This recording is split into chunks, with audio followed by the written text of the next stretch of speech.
Hello everybody. Today we'll be going over the teams participating in the last chance qualifier to the $1 million World Championship and showing you who their players are, what kind of strategies they like to play, and what the team's expectations are for this tournament. We will also be going over the bracket which has been revealed for the tournament, and at the end I'm going to be showing you my ranking for who I think is most likely to win this tournament all the way to the least likely. So let's get started. So first of all, let's see the golden ticket teams who already qualified to the World Championship earlier in the year.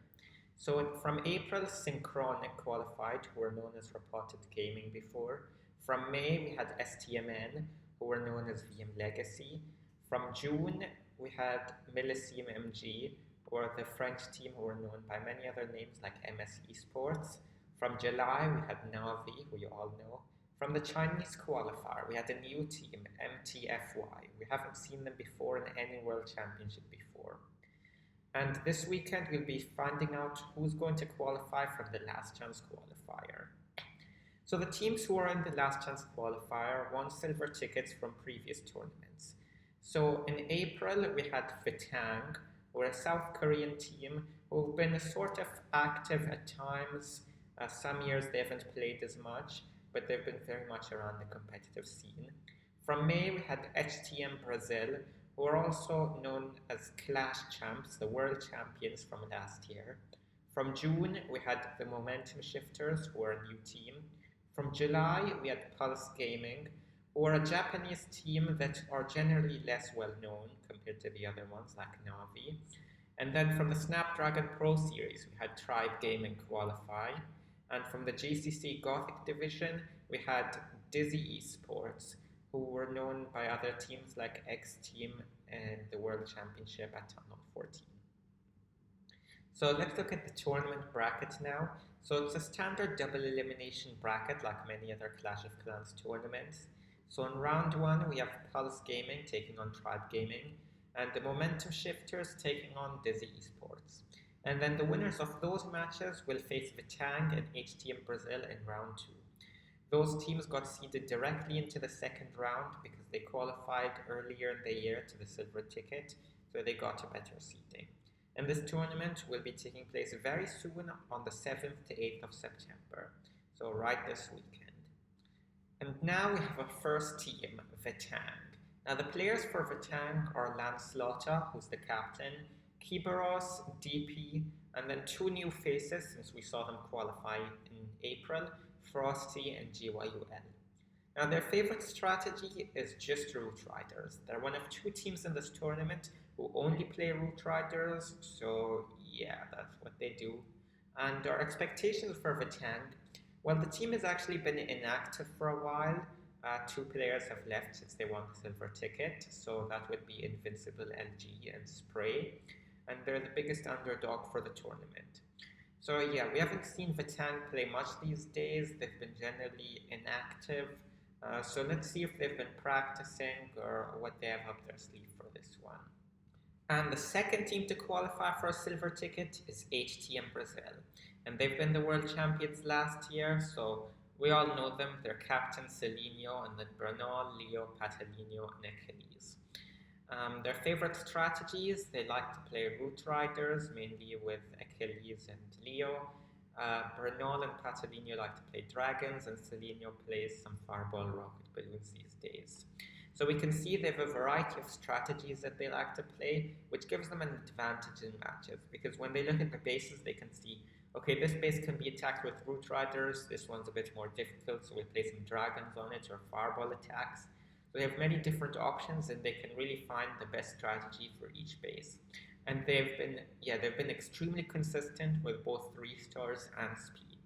And therefore, we definitely expect them to be perhaps the favorites for this tournament. Also, one other strength of HTM is that I believe almost all of their players are also base builders. They build bases for the Clash Champs server, but definitely for their own matches too, they can build their bases, and they have a big collection, I suppose, to choose from, and very strong base builders. And here we see a very nice picture of them. The guy on the left is Eduardo Villame. I guess he's their manager, and I'm not sure if he builds bases too, but he's also their coach. And yeah, they have a very nice team, very strong, and we'll see what they can do. And the third team we have who qualified from the June monthly qualifier and who have some really cool pictures are the Momentum Shifters. So their players for this tournament are Leo, who's the captain, Imran, also known as Hades, Zikin, Sean, and Spray. They also have Ahmed, who's the guy on the bottom right, who was generally one of their best attackers, but unfortunately he's in Bangladesh and they're having some kind of internet issues, so he's having trouble participating, which is very unfortunate. But his replacement Spray is also one of the best air attackers in the world, so they're definitely stacked for this tournament. Now they play many different strategies. They play the Root Riders with, I think, Sean and Leo. And then they like to do some dragons, especially Imran. I think he's the main dragon attacker.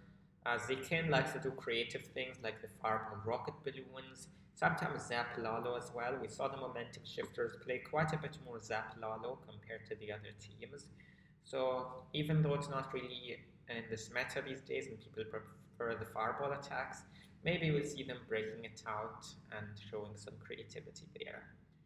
Now, for their expectations, most of the team are new to the highest levels of competition. We haven't seen most of these players before, but opponents say they are the most feared team for this tournament. And the reason for this is because the Momentum Shifters can beat anyone on their best day, and they have extremely strong base designs who have held up many tough opponents.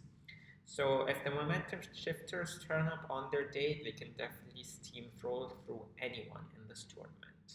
And next up we have Pulse Gaming. So the players for Pulse are NYU, who's the captain, Chihuahua, Wado, Lincoln, and Sahara.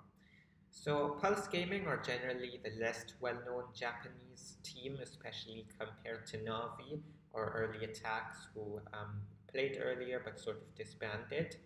But their favorite strategies are Root Riders, which they play a lot of, but they also play some Dragon attacks, Electro Dragons, and Fireball Rocket Balloon attacks with Chihuahua, who somehow does it on his phone, which is pretty insane.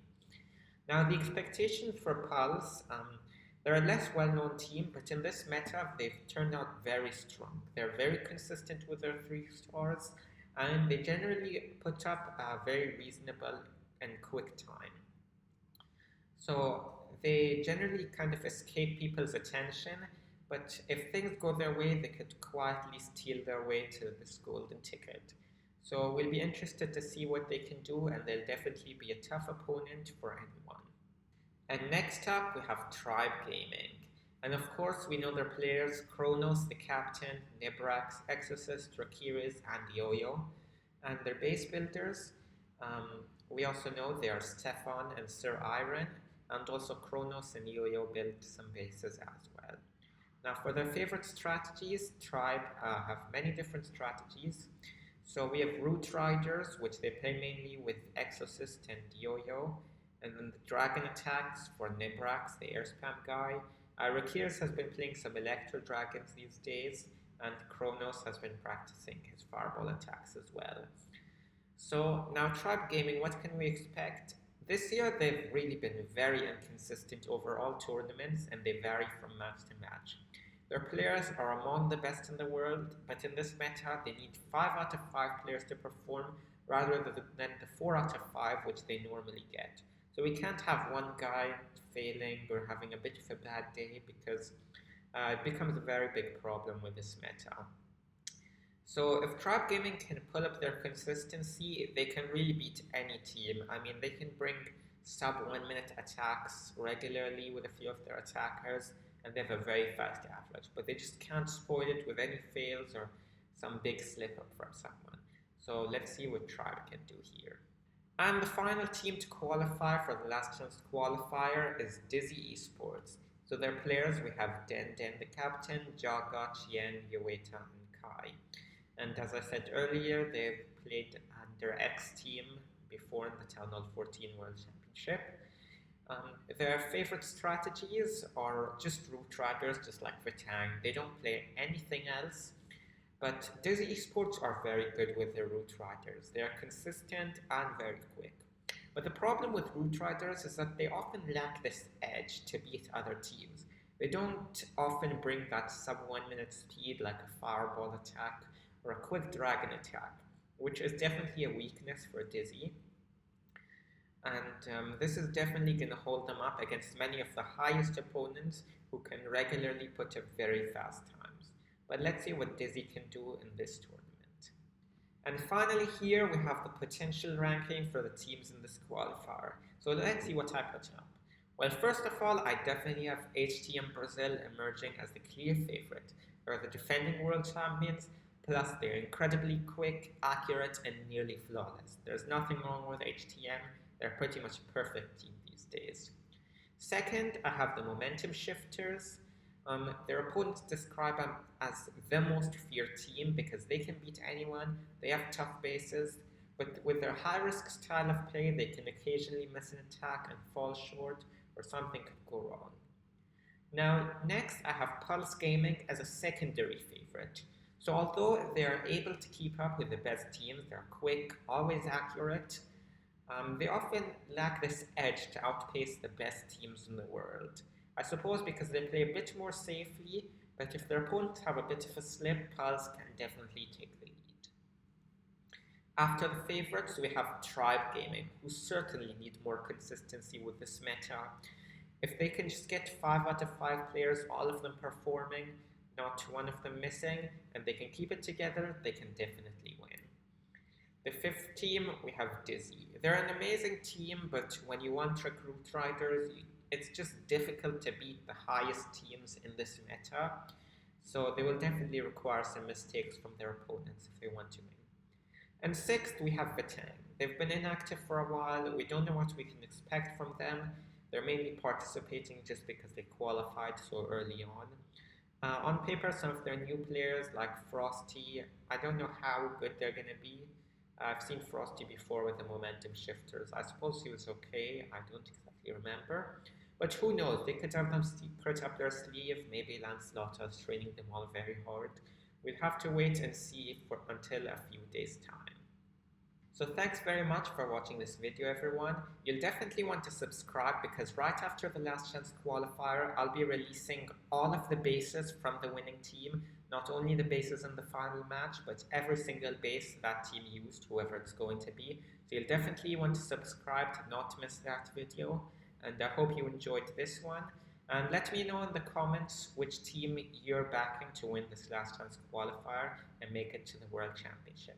So thanks very much and bye bye.